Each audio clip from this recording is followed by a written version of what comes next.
Hi there, Audrey. Hi, How are you doing today? I'm good. How are you?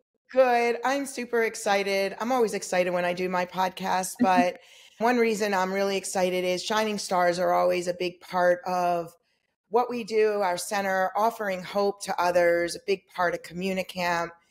And I've met you, you've been at camp, you're incredibly diligent, awesome. You're just such an amazing person. And I thought it would be just wonderful to kind of start this off. And you are our first shining star with us today. And we're going to be doing many features throughout. So, hi there, Audrey. How are you? Hi, good. I'm so excited to be here. I'm so honored to be the first shining star, and I'm just excited to talk about my story. Yeah, we are too. And as I've said many, many times, shining stars are a way for us to help others understand kids, teens, adults can overcome selective mutism. And too often we hear that, oh, are they ever going to be able to overcome it? This is the rest of their life. And no, it's not. I mean, you are testimonial to that. And so we're excited to talk with you today. I'm excited to talk with you today. So tell me a bit about your story now, Audrey. Tell me what you're up to.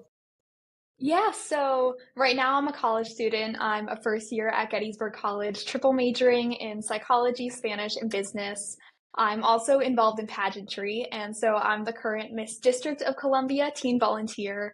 And so to win that title, I had to get up on stage, do an interview, sing a song in front of people, pull a question out of a fishbowl and answer it on stage. All things that I never would have even imagined being able to do when I was in fifth grade with selective mutism. So I was diagnosed in fifth grade, and it was really hard for me, especially in the classroom. And I can get to that a little more later. Yeah, no, I think a lot of our listeners are probably thinking, whoa, wait, is my child's never going to be able to do all these things? And this is what you wanted. This is what Audrey wanted. You wanted to live your life, live your dreams, and you are living your life and living your dreams. And like you said, you were diagnosed in fifth grade. So tell us a little bit about what it was like when you were selectively mute, when you didn't have your words, when you were feeling anxious and shut down. What was it like in school? What was it like in your life?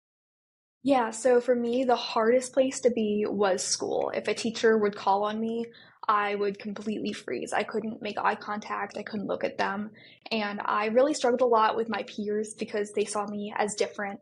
And so I definitely faced a little bit of bullying just because they didn't understand what was going on. And with some teachers, I remember my band teacher sent my mom an email home saying how defiant I was because I couldn't play the flute in class.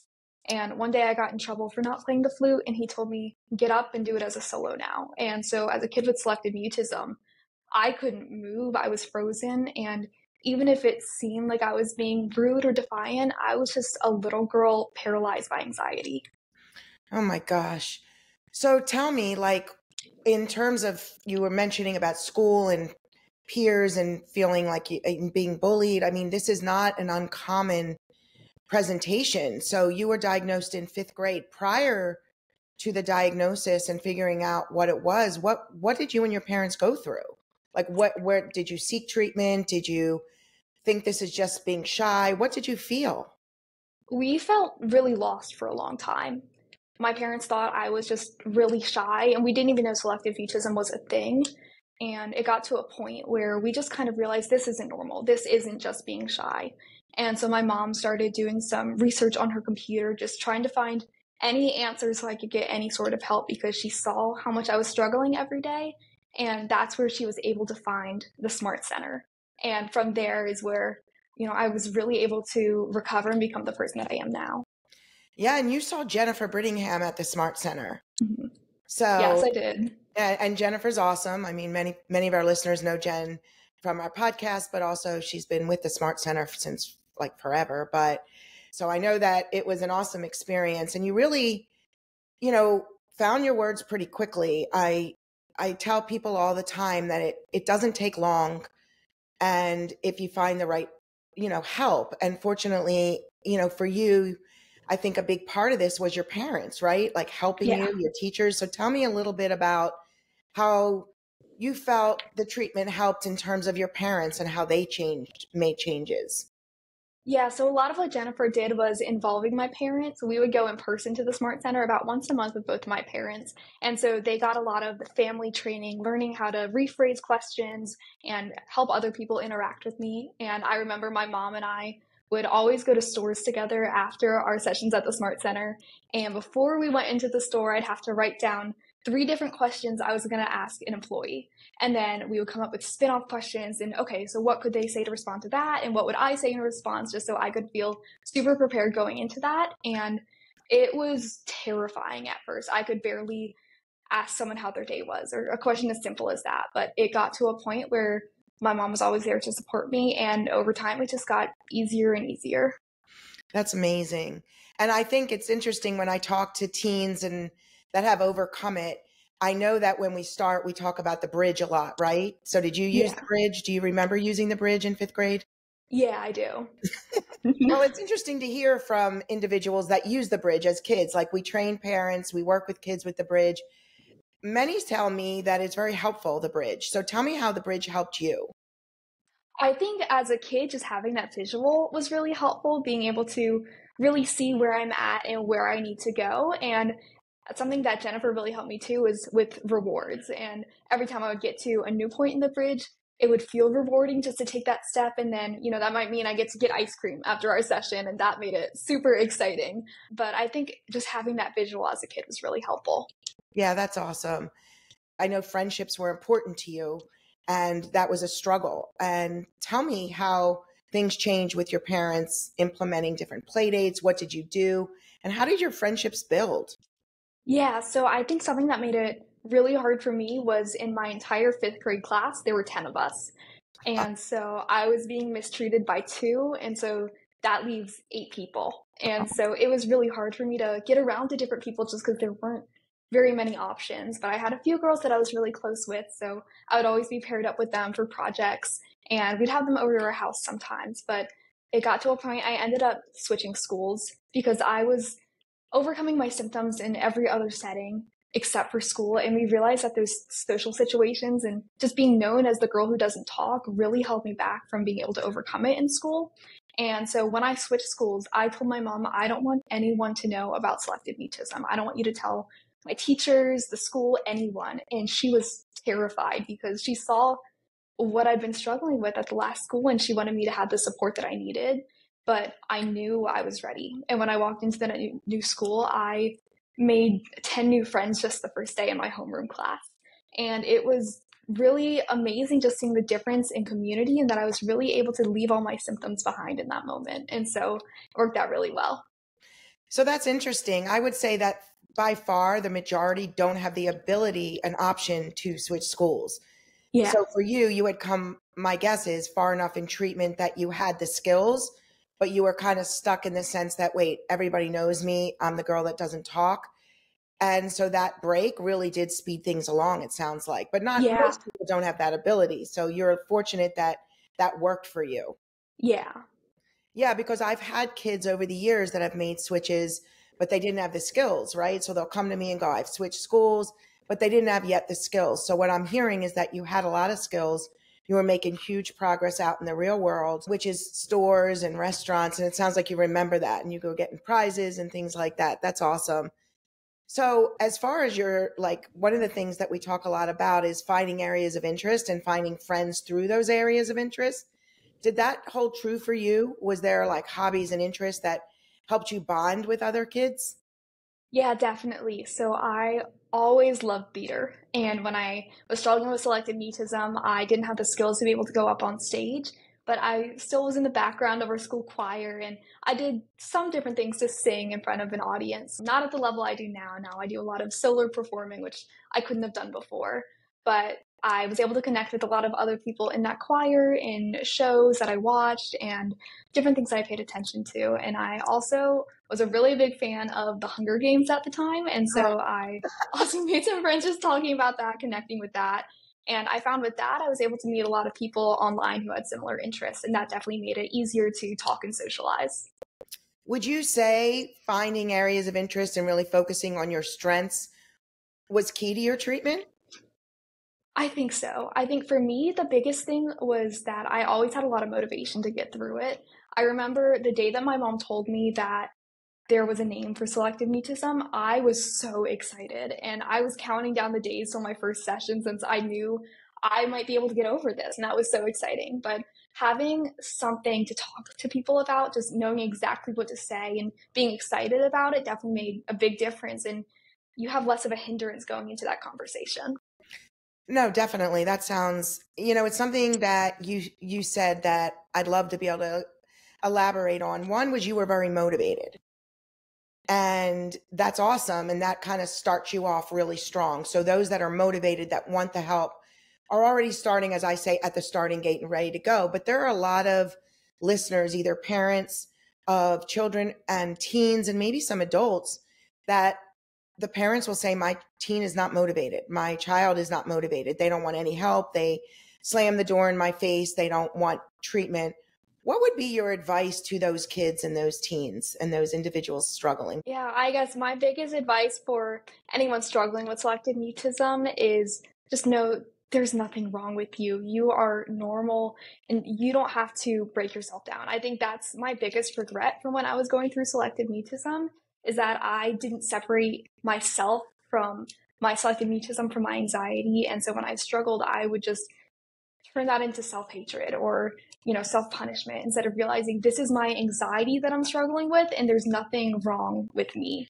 And so I think my biggest advice is really just know that there's nothing wrong with you and you're going to get through this, you're going to work through this, and everything is going to turn out in the end, but just don't beat yourself up over it. And have faith, right? Trust the process. Yeah, exactly. Yeah. I think just listening to podcasts like this and realizing that you can completely overcome it. I think it gets to a point when you struggle with it for so long that you just consider yourself to be the girl that doesn't talk. And you don't realize that there's any other opportunities for you. You think you're always going to be the girl who doesn't talk. So I think it's so important to listen to other people's stories and realize that you have the ability to overcome this. Did it help to know that others also struggle? That feeling of, I call it social identity, being connected to someone else. I mean, that's a big part for us of Communicamp, to be able to connect with others that feel just like you do. So from your standpoint, I mean, you've been to camp, you've seen it. What's your thought on that, realizing you're not alone? I think that's super helpful. And I remember when I was struggling, I made a comment to my mom one day about, I just wish I could be normal. I wish I could be like all the other kids. And she said to me, there's no such thing as normal. Everyone is going through their own thing, even if it's selective mutism, another mental health disorder, anything else. And for me, that really helped to reduce a lot of anxiety, realizing that I'm not weird. This doesn't make me different. This doesn't make me a bad person or a strange person. This just makes me a human being, and that makes me normal. And that's something that I really love about the Communicamp, especially getting to know other people with the same struggle, because you can really relate to them. Yeah. And I think that one of the things you just said was, what is normal, and everybody's different. Everyone has strengths. Everyone has areas that they may not be strong in.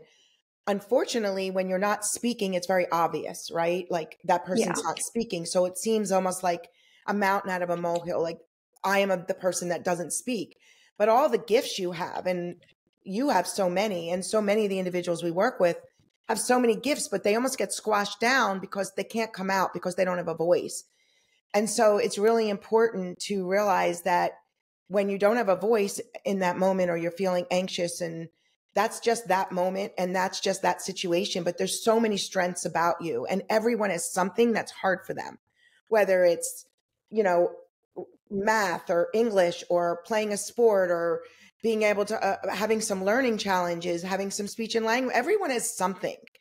We're all human. And so what I hope that happens, and what people and our listeners are realizing, is that, yeah, you didn't have a voice at that time, but you really did embellish your strengths.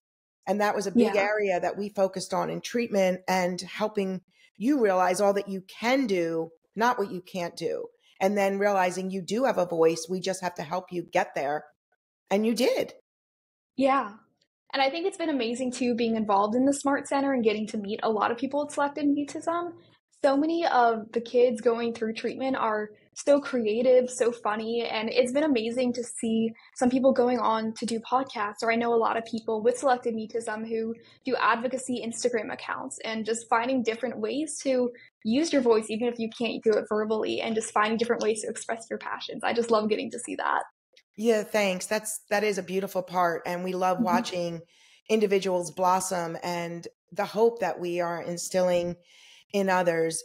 In terms of teachers in school, if you had to give a message to a teacher that has a student with selective mutism, what would you tell that teacher? I think the most important thing is to just be understanding and listen to what they say they need, because it changes all the time depending on the day. Some days I was more willing to talk, some days I completely shut down. I couldn't talk at all. And so I think it's so important to approach them kindly and gently because they are very sensitive typically. And so it's important to just really address that and make sure that you're acknowledging their struggles. And realizing that no child, no teen chooses this, right? Exactly. If you could talk, you would. If you could communicate, you would. And so when someone's not, sometimes teachers and unfortunately others will see this as they're doing this on purpose. And and then you read that, right? Like you're a very sensitive individual, as many are with selective mutism, or as I call social communication anxiety. And therefore you feel it when somebody isn't accepting of you or doesn't believe you or is upset with you. You feel that, right? Yeah, exactly. And like you said, it feels like you're trapped in your body. You want to talk, you want to socialize, you want to answer all the questions, but you physically can't. And I think that's a really big misconception for people with selective mutism. Did you feel that, I know you switched schools, but when you were in your present school, you were still making progress. Did you feel that teachers were receptive to the education and really were receptive to you? Yes, I think so. They were very understanding and they didn't know about selective mutism specifically, but they knew that I'd had some struggles in the past. And so they really welcomed me with open arms, which is all I could have asked for. That's awesome.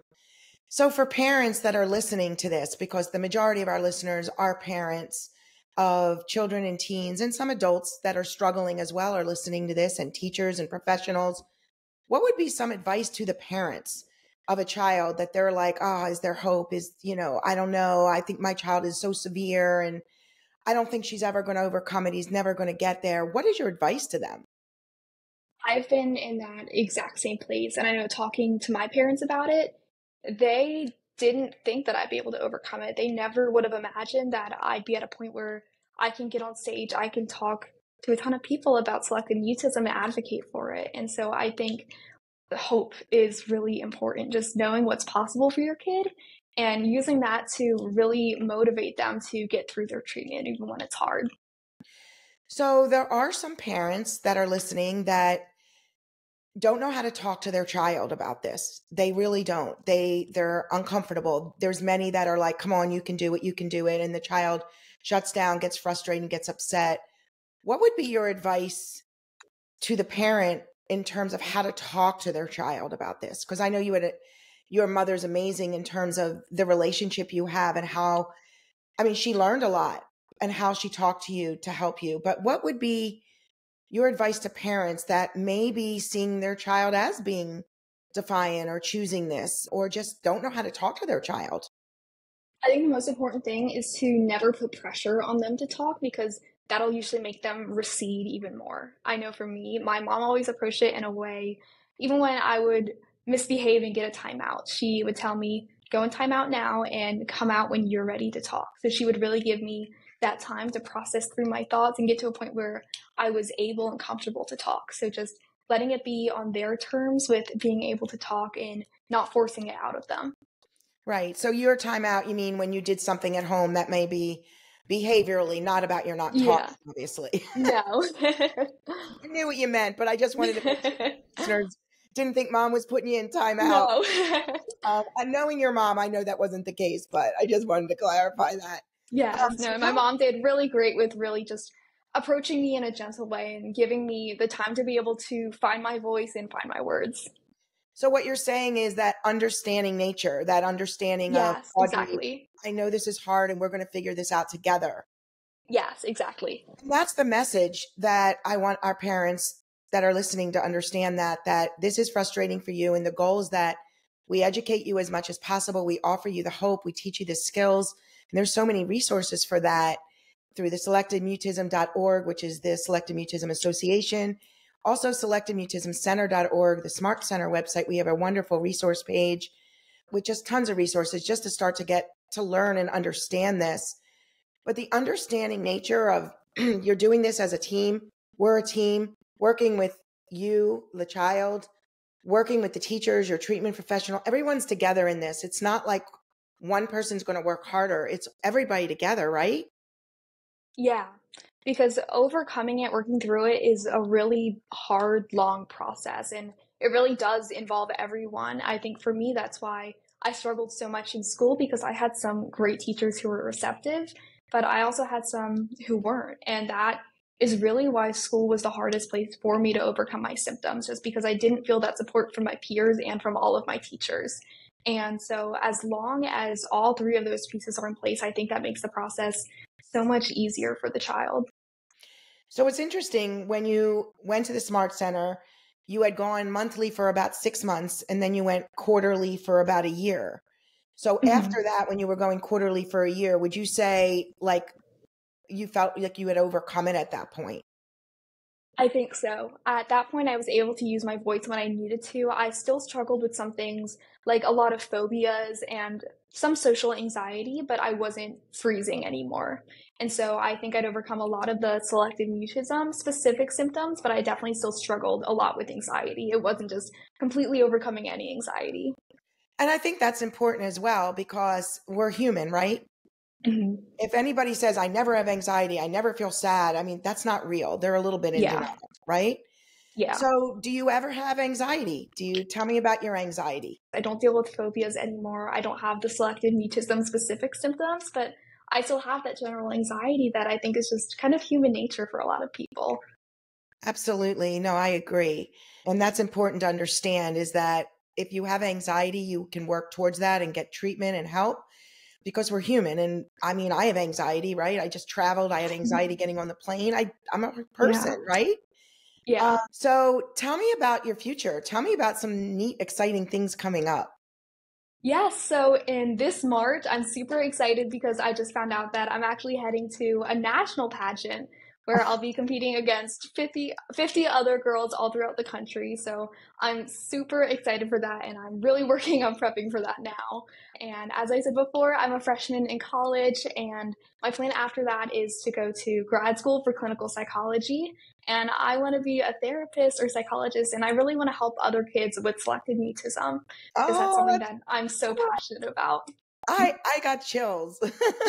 I'm amazed how, I know I've been doing this a long time, and I have patients I worked with many, many years ago. And you're right. There's a pretty big proportion that do feel that connection and want to give back. There are some that are like, I beat it. I'm good. I'm moving on. But the fact that you have that passion, that past, I think knowing you, seeing you at camp, seeing the way you interact with the kids, when you come in and on the panel, you're amazing. You're just such an incredible human. You know that. But I think you're going to make an incredible therapist, and anything we can do to help you in any way, please always reach out, because I think you're amazing. And thank you so much. This was such a wonderful opportunity to talk with you, to see how you've blossomed, to see this young woman that you're just living your life.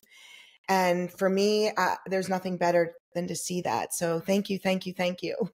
Yes, and thank you so much for having me and for everything that the Selective Mutism Center has done for me. I don't even know where I'd be today, or the person I'd be today, if it weren't for all the resources you guys provided me with. So thank you. Oh, you are welcome. You will be on a panel again soon, right?